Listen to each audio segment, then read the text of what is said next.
అందరికీ నమస్కారం. వైసీపీలో ఉన్నటువంటి వారిని కాపాడాలనే ఉద్దేశంతోనే డే 1 నుంచి నేను అవేర్నెస్ కల్పించింది వీడియోలు ఇస్తూ ఉన్నా.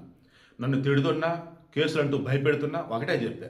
తప్పు చేస్తే చెప్పండి, వీడియో తీసేస్తా. పొరపాటు ఉంటే చెప్పండి, సరిదిద్దుకుంటా. లేదండి బెదిరిస్తారంటారా, మీ ఇష్టం, మీ చాయిస్. నేను బెదరను, ఎందుకంటే నేను తప్పు చేయట్లా, నేను మీ మేలు కోసం చెప్తున్నాను అని చెప్పేసి. ఇప్పుడు కూడా వైసీపీలో ఉన్నారు అన్నప్పుడు, జై జగన్ అంటూ ఉన్నారన్నప్పుడు ఖచ్చితంగా మీరు ప్రమాదంలో ఉన్నట్టే లెక్క. సొసైటీ మెచ్చే విధంగా కాదు, మిమ్మల్ని మీరు కూడా ఊహించిన విధంగా మార్చేసుకుంటూ ఉంటారు. మార్కాపురం జిల్లా తుర్లుపాడు మండలం గానుగుపెంట గ్రామం. అది వచ్చేసి స్కూల్ పిల్లలు ఆడుకునే ప్లే గ్రౌండ్ లాంటిదో, ఖాళీ స్థలం లాంటిదో. ఆ ముందు స్కూల్ ఉంది.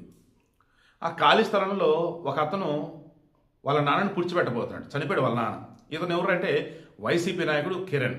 ఈ కిరణ్ వాళ్ళ తండ్రి చనిపోయాడు. ఆ శవాన్ని తీసుకెళ్ళి ఆ స్థలాన్ని పుడిచిపెట్టబోతున్నాడు. అరే, చుట్టుపక్కల మొత్తం ఎస్సీ కాలనీ. ఈ వైసీపీ వాళ్ళు మీరు ఎన్నిసార్లు కూడా మీకు అర్థం కావట్లేదు. ఎస్సీలలోనే అత్యధిక మన వైసీపీ ఫ్యాన్స్గా ఉన్నారు. బట్ ఎస్సీలను దారుణంగా అవమానించేది, వేధించేది మరలా ఇదే వైసీపీ వాళ్ళు. ఇంక మీరు ఆలోచించుకోండి ఎందుకు అంటే వాళ్ళకి ఇంకా ఎందుకు సపోర్ట్ చేసి మీరు ఆలోచించుకోండి అంటున్నా. సో ఈ గానుగుపెంట గ్రామంలో ఆ స్కూల్ ఉన్న పరిసరాల్లో ఎస్సీ కాలనీ, అది ఎక్కువ వాళ్ళే ఉన్నారు.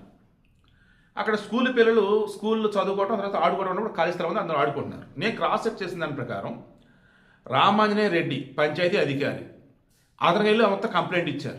పిల్లలు ఆడుకునే స్థలంలో వచ్చేసి సమాధి వాళ్ళని పుడిచిపెట్టబోతున్నాడు ఏంటిది అని చెప్పేసి అంటే అతను వదిలేశాడు రామాంజనేయ రెడ్డి. జగన్మోహన్ రెడ్డి పుణ్యం. తర్వాత స్కూల్ ప్రిన్సిపల్ ప్రధానోపాధ్యాయులు హెడ్ మాస్టర్ వచ్చేసి వెంగయ్య, ఆయనలో అడ్డుకోబెట్టాడు పాపం. పిల్లలు ఆడుకునే ప్లేస్ అయ్యి ఇక్కడ నువ్వు శవాన్ని పుడిచిపెడుతున్నాడు, వద్దు, తప్పు, వద్దు వద్దు వద్దు అని పుడిచిపెట్టేశాడు. సో ఇక్కడ నాకు వచ్చిన డౌట్ ఏంటంటే ఆ స్థలం ఇతను అయ్యి ఉండాలి. ఆ స్థలం గవర్నమెంట్ అయితే ఎవరు చూస్తూ ఊరుకోరు, ప్రజలను తిరగబడతారు. ఆ స్థలం అతను అయి ఉండటం వల్ల చుట్టుపక్కలకి ఏమి అనలేక సైలెంట్గా ఉండిపోయారు. ఒకవేళ అన్నా సరే నా స్థలంలో మా నాన్న పాత పెట్టిన మీకేంటి నొప్పి అని ఉంటాడు, వెళ్ళి కేసులు పెట్టుకుని చెప్పేస్తారని ఉండొచ్చు. దాంతో అంత సైలెంట్ అయ్యారు. ఇక ఇప్పుడు అది ఎంఆర్ ఆఫీస్ దాకా పోయింది. ఇంక ఎంఆర్ఓ ఏం చేస్తాడు, కిరణ్ పిలిపించేసి అది పిల్లలు ఆడుకునే స్థలం, చుట్టుపక్కల ఆళ్ళు ఉంటారు, వద్దు వద్దు, ముందు దాని చుట్టూత కాంపౌండ్ వన్ టైప్ కట్టేసి అని చెప్పేస్తారనట. అంటే జస్ట్ సమాధిలాగా కట్టేమని అర్థం. ఇదే ఆ సొల్యూషన్.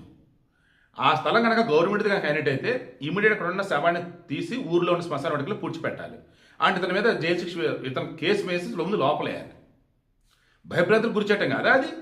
ఒక స్థలం కనుక ఇతను కనుక అయినట్టయితే మన స్థలంలో మనకు నచ్చింది చేసుకోవచ్చు, కానీ శవాలను పూడ్చిపెడతాం, కాల్చడం ఇటువంటి కొన్ని చేయకూడదు. సొసైటీలో ఉంటున్నాం, దానికంటే కొన్ని రూల్స్ ఉంటాయి. దాని సంస్థను అనుమతులు తెచ్చుకోవాలి. సో ఇవన్నీ కనీసం ఫాలో అవ్వకుండా ఆ స్థలం అతందా గవర్నమెంట్దా ఇవన్నీ క్లారిటీ వచ్చినా కానీ చుట్టుపక్కల మొత్తం ఇల్లు ఉన్నాయి, అండ్ పిల్లలు ఆడుకునే స్థలం పక్కన స్కూల్ ఉంది, అక్కడ పూడ్చిపెడుతుంటే కరెక్టా? మీరే చెప్పండి. ఇప్పుడు ఎక్కడో చనిపోతే అస్థికలు ఒకటో రెండో తీసుకొచ్చి ఇక్కడ సమాధి కడుతున్నా సరే చాలామంది భయపడతారు. అటువంటిది ఏకంగా శవం మొత్తాన్ని పూడ్చిపెట్టేసి పిల్లలు ఆడుకునే స్థలం దగ్గర ఆ రకం ఉంచడం అంటే ఎంత పాపం అండి అసలు.